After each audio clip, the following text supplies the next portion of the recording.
अस्सलामुअलैकुम सामीन। 27 जुमादा सानी की तारीख़ शुरू हो चुकी है। 30 जनवरी है। ख़बर का उन्वान है जान चले जाने का ख़तरा। दरअसल मेंबर पार्लियामेंट आज़म खां के बेटे अब्दुल्ला आज़म ने आज ये बयान दिया है कि उनका बराबर पीछा किया जा रहा है, उनके मारने की साजिश की जा रही है, उनको सड़क हादसे में भी कहीं उनकी जान ली जा सकती है और जानबूझकर उनको मारा जा सकता है। ऐसा ख़दशा आज़म खां के बेटे अब्दुल्ला आज़म ने ज़ाहिर किया है। बता दें कि आज़म खां के बेटे रामपुर के सवाल इलाके से समाजवादी पार्टी और राष्ट्रीय लोकदल के मुश्तरका उम्मीदवार हैं और उन्हें इल्ज़ाम लगाया है।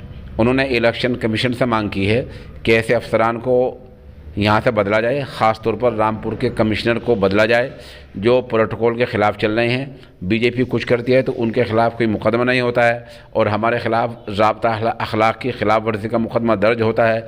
बीजेपी प्रोटोकॉल तोड़ रही है, उसके उम्मीदवार ज़ाब्ते अखलाक की खिलाफ वर्जी कर रहे हैं, आचार संहिता का उल्लंघन कर रहे हैं, उनके ख़िलाफ़ कोई कार्रवाई नहीं होती है।